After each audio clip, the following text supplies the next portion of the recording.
Hey folks, this is Fat Guy Flies RC coming to you from the man cave. I'm going to do an unboxing and quick assembly of the Arrows RC 1100mm P-51 Mustang, the Detroit Miss. Is that what's called, Detroit Miss? Yeah, okay. Let me move my camera here just a touch. Get more in the shot there. Alright, grab my handy dandy knife. Alright, and let's liberate her from her cardboard and foam coffin. Alright, now this particular model has an 1100mm wingspan, or 43.3 inches. The length is 37.8 inches. The flying weight's around 1,200 grams. Motor size is a KV850, 3536 KV850. Has a 40 amp ESC. Requires a 6-channel. The CG, according to this, is the 89 to 94 millimeters. Usually it's like 80 or 90 or 85 or 95, but instead we got 89 to 94, very specific.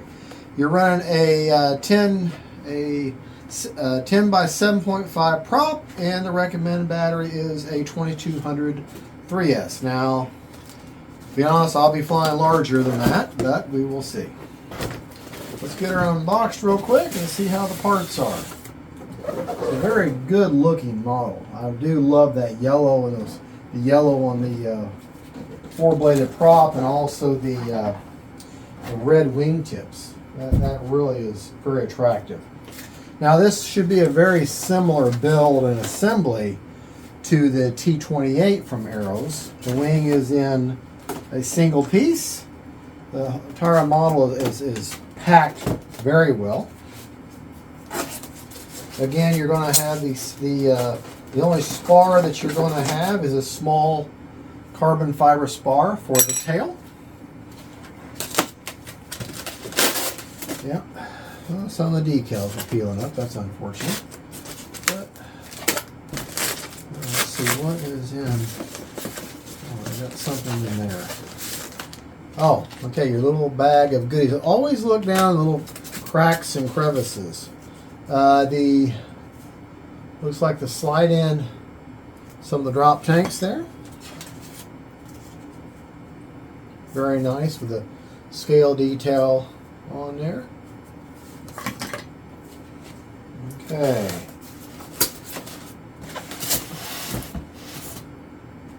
Like I said, the wing is all one piece. Very nice. Very nice. Very nice fit and finish on the parts. Hard plastic bits there. The guns are plastic. Your troll rods are already hooked up for you. Wheels actually have tread on them. That's nice. Decals kind of sticking up. Whenever you find the decals kind of sticking up, just take a little bead of that cheap Chinese glue, kind of run it under there and smash it down, and that'll take care of that. Looks like metal trunnion. Yeah, very nice. Very, very bright red. Make it very easy for orientation. Okay. The manual is just somewhat folded, but not completely. Very, very bright, almost a neon bright spinner, which I like. Whenever you order these models, Hobby Zone for the Arrows products will carry a line of, look how bright that is, a line of parts for their Arrows planes. Just go ahead and always order you an extra prop. Just do it. You'll be glad that you did. Because at the field, you have a bad landing, you bump it, you chip the part of the prop off. Just buy yourself an extra prop while you're there. It just makes your life a lot easier. Very nice prop. The yellow on the end, that will look so cool when it's spinning. Okay, got the hard, oh, the horizontal stabilizers. And there again, they're going to key in to each other like that inside. Very nice. Very, very nice. All right. Let's make sure we've got everything before we lift out the fuselage. And like I say, they got these little pieces of foam that just go in there to protect everything, which is very nice. Always check your crevices, cracks and crevices. Make sure you're not missing something. Because you just never know. And God forbid you have to send the model back. You need to have everything that you took out, all the foam pieces. All right, I already see one boo-boo. Oh, sometimes check the underside. No, I don't see anything on the underside. But right there's a compression spot. It's minor. I can maybe touch that up, match this paint with acrylic water-based paint. Don't get anything oil or oil-based. That TAM, I don't know how you say it, would be good. I think that's the only place got that color green. So, but I can probably live with that. Nice, good looking pilot in there. As you can see, he's got some actual instrumentation in there. Very large battery bay. Huh. Very interesting. There's a pigtail coming off the throttle. I wonder if it has reverse thrust. Interesting. Very interesting. Now there's like all kinds of room. I think that they intend, because there's like this upper cavity, I think they're intending you to put the battery up in there. Now if that's the case, there should be, and there is. See the front part of that battery hatch? I'd be willing to, yes it does. Okay, so you shove your battery up in there. You don't even have to have Velcro or anything. And then you put that on there and that will prevent that battery from sliding back. Has that dam built in right there. So that is clever.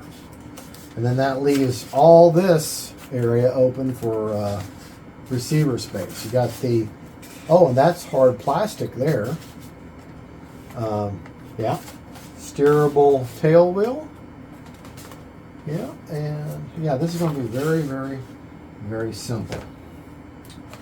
All right. Okay, now the first thing you're going to want to do with this is, very nice detail. This is going to be a good, I can tell she's very light, but she feels very strong. I think this is going to be a good flying plane. Okay, go ahead and take that piece of tape off. Pull out your leads. Okay, go ahead and get them. And you're going to have, you have them labeled flap and gear. Okay, so the one that's not labeled is your aileron. So let's take that, put that off to the side. Get our bag of goodies.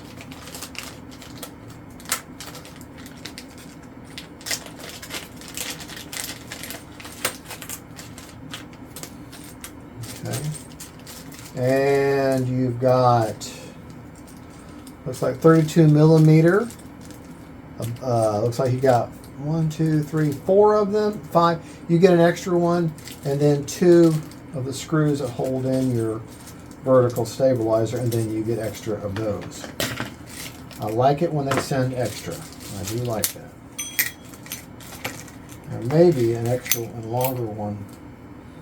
Yeah, and I'll be willing to one that goes in the front to hold the cap in. So that's explained. Nice. So I guess you don't get an extra one. All right, so let's go ahead. Grab your spar. The only spar you've got. You'll see this hole here. slide that through, just like that. Now another pro tip, little sets of little extra decals that you can apply in different places. Okay. Number one, work your hinge. Okay. But anytime, if you notice that on the back, you're going to be sliding into these hard plastic doublers, right? Well, sometimes they're going to fit very tightly. So if you'll take the end of the elevator here, or the horizontal stabilizer, and just kind of squeeze that foam, just on the very edge. You're just going to squeeze it a little bit, and that will make that fit in there. Pay attention. You got your elevator servo. The control rod is going to go on the underside of that. Okay. I'll line my spar up. Yeah, then that plastic, that slides in there perfectly. Especially since I've already squeezed the sides there. Okay. I'll just show you how that's going to slide in there. I'm going that way.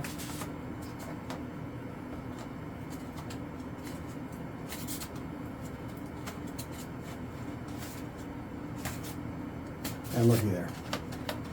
All right, that's perfect. All right, let's move that camera back just a touch. Just a touch. This is why I like filming where I have the monitor set up here. That way I can see what I'm showing you all at the same time. You're going to need a little Phillips head screwdriver. Okay. And you're going to take the two screws that look like wood screws. They have the pointy end and the flat tops. Put one in your mouth.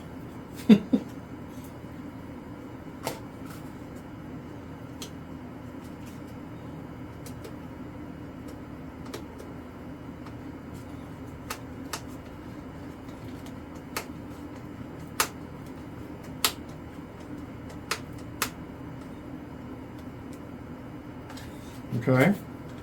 And it's going to, because it's got a flat head, it's going to fit in there flush. Okay.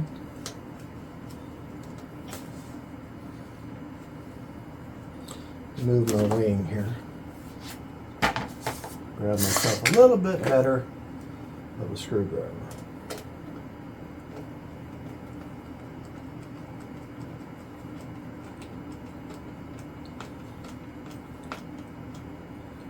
Make it nice and, yeah, you'll feel where it kind of bottoms out there. All right, because they're not very little force. The only connect, now your rudder, you know, this is already hooked up. So the only other control rod you have to hook up is for the elevator, but you don't do that. Don't do that until you have bound up the aircraft. And don't poke yourself on that antenna. All right, now got our tail on. Okay, she's nice and true. Take our little handy dandy plane stand, which I'm sorry, this was sold on Amazon. Now I can't seem to find them anymore. Okay, take your canopy off because you're going to be feeding stuff down there. Got that big gaping hole there underneath the oil cooler there. That's where you're going to be feeding all them leads through. Okay. Now, remember I said that your ailerons were not labeled. Okay. If you look on here, you have one Y labeled flaps. So that's the flaps that are labeled. You got one is labeled gear. Okay, you're going to have your gear hanging down, so that's for the gear. The one that's not labeled is going to be for your ailerons. I mean, you could use any of them, they're all the same kind of Ys. It's just why not use what label has their label. So, and what would be easier at this point is to go ahead and just take those leads. Let's take their flat one, okay? Let me show you what I'm doing here. because it's important that you get the polarity right. Okay, I'm just going to show you on one of these, and then you can follow suit on the rest. See, it says flap, and you see it's got the yellow wire on the right side there. Okay, I'm going to take my connector, try to hold this wing here. Okay, I'm going to take my connector. Okay, and you see the yellow side on the left side. There's the yellow there, and the yellow there on this side. So you're going to hook this up, slide that in there. Sorry, I'm kind of not centered in the camera right now. But you'll feel that click in, and then when you're done, you notice how, if I can hold it, see how the yellow is lining up with the yellow? The light to light, the red is in the middle and the dark is on top. That's the way you're going to do all your connections that way. Okay, you're going to do them all that way. Light to light, dark to dark. Let me just do this real quick, and then I'll show you what the end result should look like. Okay. Always light to light, dark to dark. That is always the polarity with servo leads. If you get it wrong, what will happen is nothing will work. Okay, light to light. And then you'll hear me repeat that several times. Light to light, dark to dark, light to light, dark to dark. But because that's just the way it is. Okay, grab my gear. Gear, gear, gear. And the reason I'm saying doing this now, because it'll be easier for you to grab this as you fish it through. It'll give you something to grab a hold of. Okay.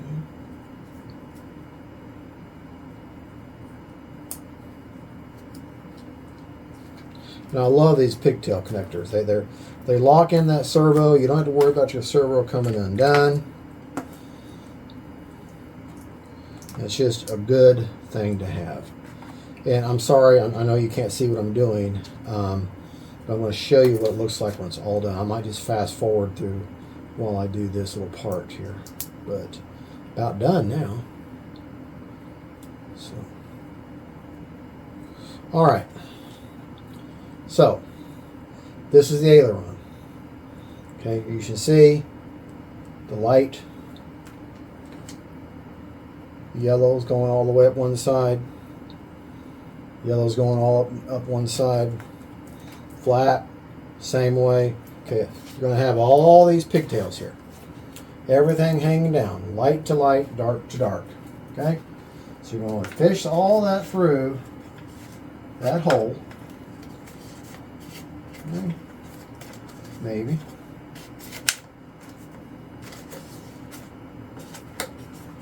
And then reach up in there, grab a hold of all that mess.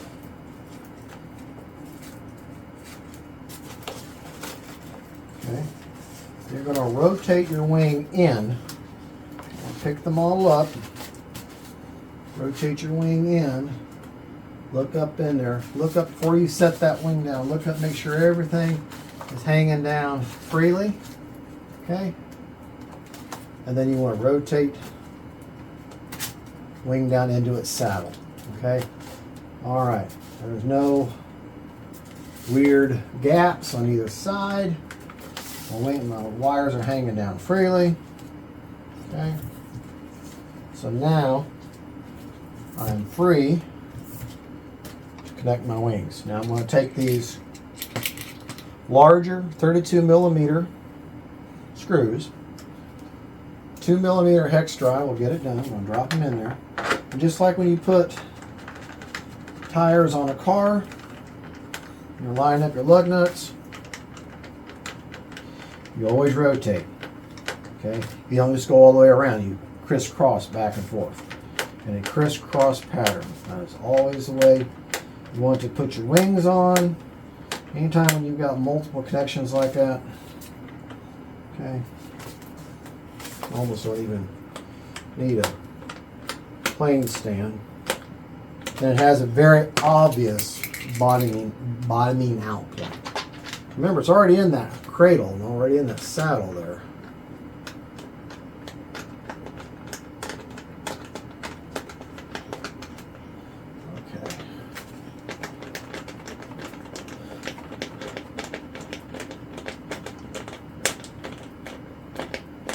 And what you don't see is on the underside, see I've got my thumb there?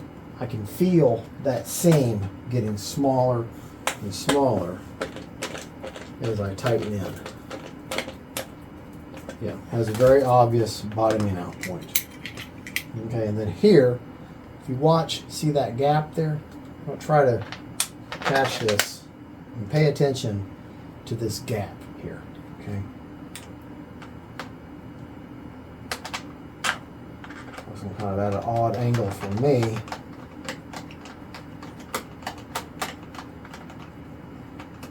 But watch that gap. Here, maybe you can.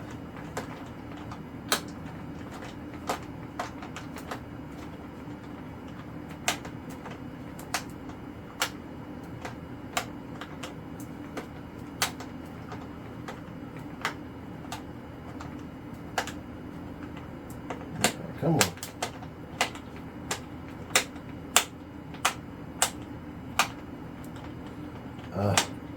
It's for me. It's a weird thing. Okay, there's the bottoming out point, and that gap got much smaller. Okay, and then I'm going to feel the gap over here with my finger, and I should feel that gap close up.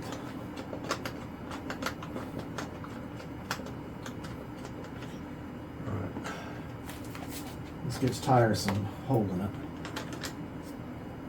And when you know it, this one doesn't want to line up for me.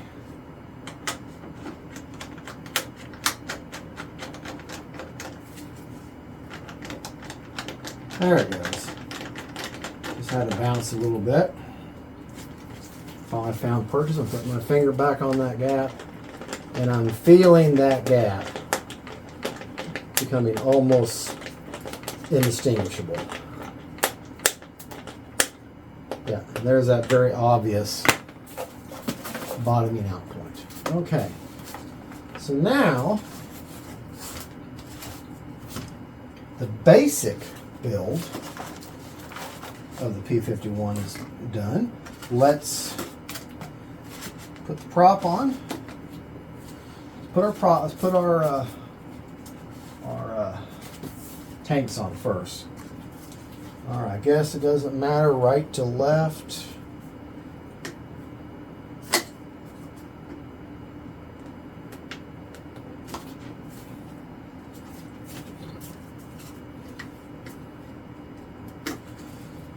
Okay, the key in. Okay, there you go. Then I push back. If it doesn't fit well on one side, move it to the other side. And then just push it in and then push back. All right, there's your tanks. And they slide forward, so the wind's going to be pushing against them, so you're not going to have to worry about them coming off. Okay. Real quick, I want to show you something. Move this. I'm going to have to turn the fan off, though. Okay, I've got a fan going. This is a DeBrose prop balancer. One of my go-to kind of tools. Okay, you can't have any air or any wind blowing. You need to have. You're going to balance your prop. I'm just going to see if more than likely she's balanced. And the more props you got, the harder it is to balance. But what you're looking for is the plane, or is the prop favoring one blade over any other blade? And that's the one. If that blade is favored, that's the one you need to shave some material off of. But it's more distinct. I mean, if it's just gradually like this, okay, and she pretty well. I mean, it needs to be very distinct. Oh, I got something stuck on the side of that one.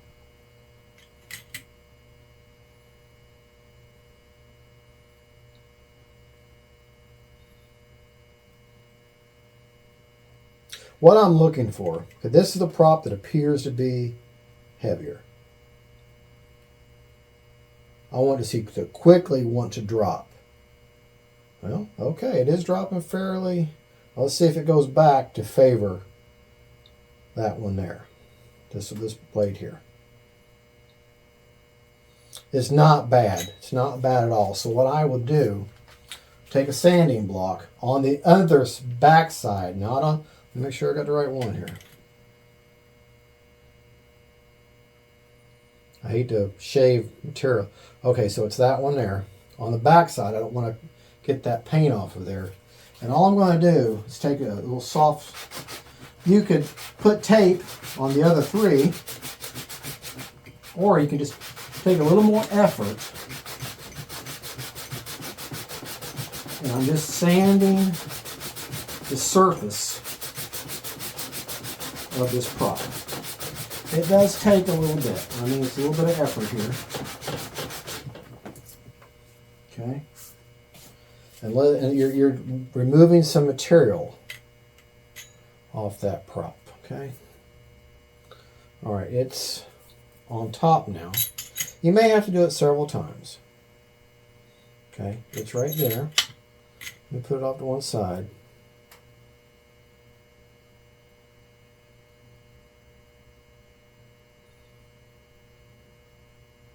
Okay, it's going to have to take a little more work, so let me pause, and that's all I'm going to be doing is just sanding.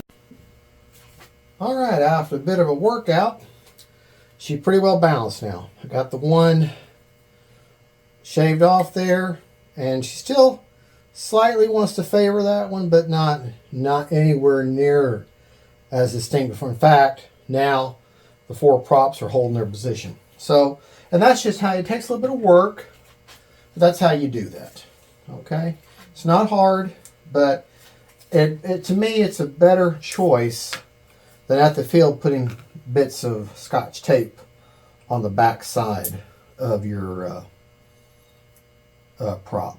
To me, that's just, I mean that's an okay, that's a fix at the field, but for back to make it permanent, you need to sand a little bit of material. This will run you about $35, I think.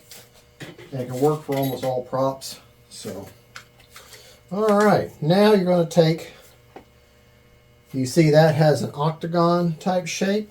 The prop adapter has the same configuration. So you're going to just kind of feed that on there. Fits flush. Put your prop on there. Okay, to where I think where the bladed part is going to rest against the curved part of the spinner. I'm going to take your prop adapter, get that on there hand tight. Okay, has a place to put something tight through there, rod or something through there. In this case, a screwdriver. You don't want to get it super tight, but you don't want it to come off either. Okay, so that's on there. I'm going to take my spinner. I'm going to take that actually what you're going to do, you do get an extra wing screw, but you're going to get one screw in the kit that is like them black screws, but it's longer. And I'm almost positive that's what's going to go in there. I mean, that's the only thing. Oh yeah, that's what goes in there, because then you get one extra screw of everything. You get one extra screw for the wing, one extra screw for the tail, and then you get one of these extra prop adapter or spinner screws. It has a Phillips head on it. Okay. Get the spinner lined up, and you can kind of see in there. There's a hole.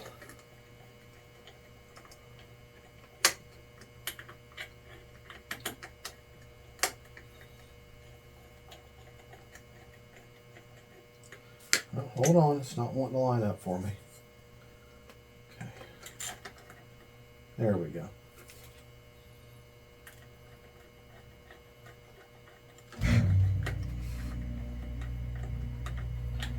Yeah, that's wanting to be a booger bear.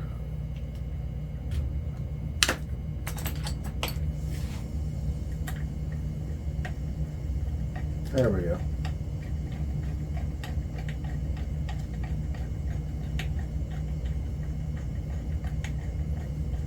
Come